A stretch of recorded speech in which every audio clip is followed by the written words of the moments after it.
Alors ce camp a été construit, je me rappelle bien, à partir du 21 mai 1941. Il a été construit par les déportés eux-mêmes, qui bien sûr au cours de la construction ont connu beaucoup de morts.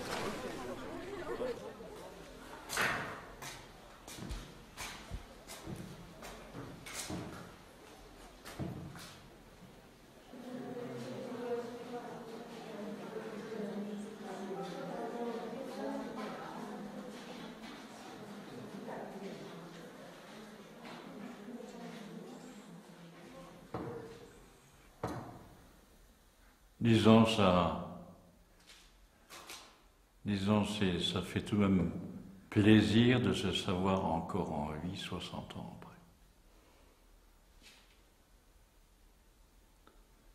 Ça fait partie, disons, d'un cauchemar. Je me demande si ça m'est arrivé que c'est à moi. Hein, parce que, de toute façon, depuis 60 ans, il y a eu de très bons moments. Alors, tiens, t'as vécu ça? C'est pas possible.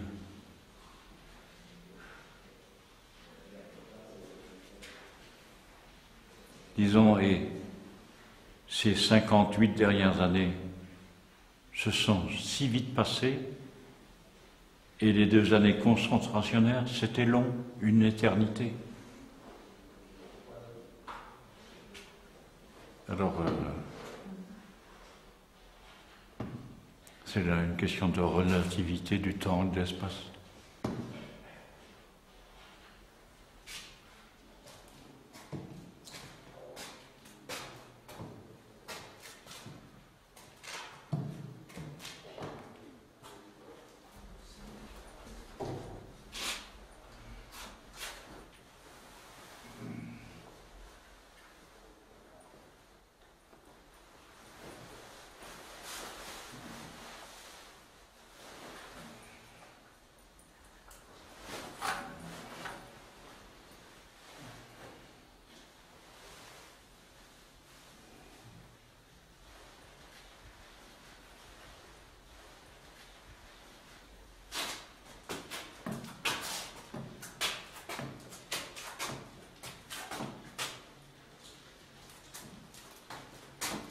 Le camp qui est ici, l'aspect du camp aujourd'hui date d'après 1953, où il a été plus ou moins remanié, notamment pour permettre des visites.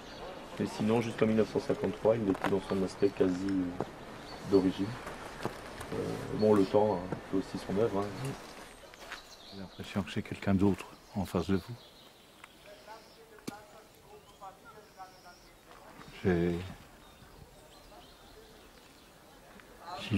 Si j'y pense davantage, je dis c'est pas possible. C'était moi qui, il y a 60 ans, grimpais là.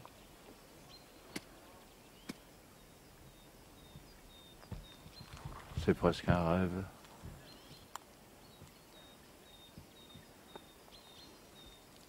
Je ne vais pas dire que c'est un cauchemar, non. Parce que le temps ne s'y prête pas. Ça serait maintenant, il y aurait la pluie, il y aurait le brouillard, tout ça, j'aurais peut-être un autre état d'esprit. Maintenant, il y a du soleil. C'est vraiment beau. Et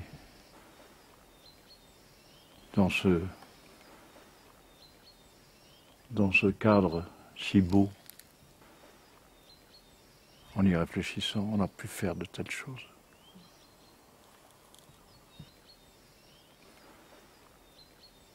Disons, si j'étais un visiteur comme ceux qui viennent, ils diront c'est pas possible.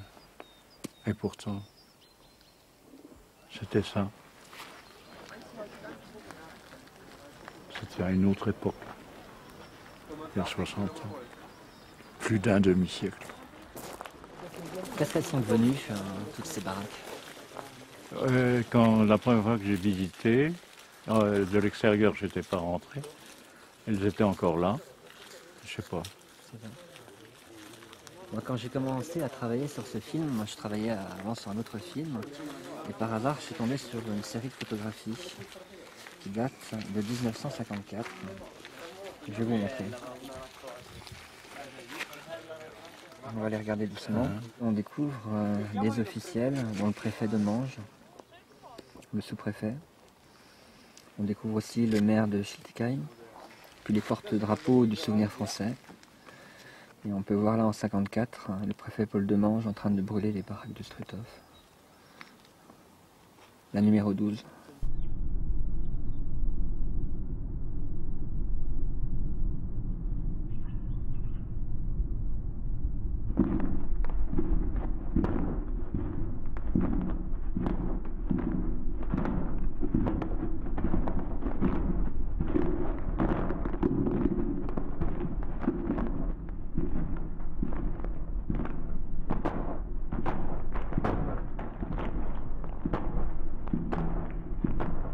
Qu'est-ce que ça vous fait qu'on ait brûlé ces baraques? Rien? Je pense qu'on aurait dû peut-être les conserver, mais ça, c'est une question de... Mais à ce moment-là, on n'aurait pas dû mettre d'autres personnes dedans.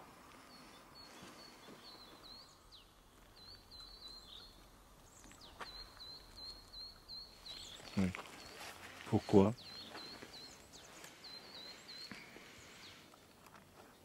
Disons, on aurait pu mettre une flamme, je sais pas, un symbole de liberté.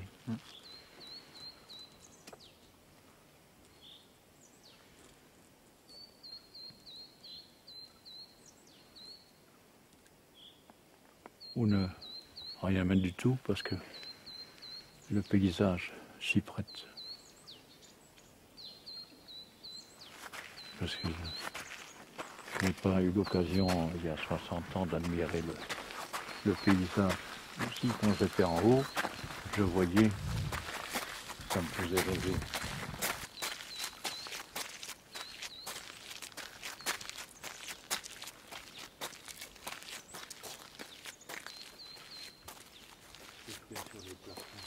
Honneur et patrie.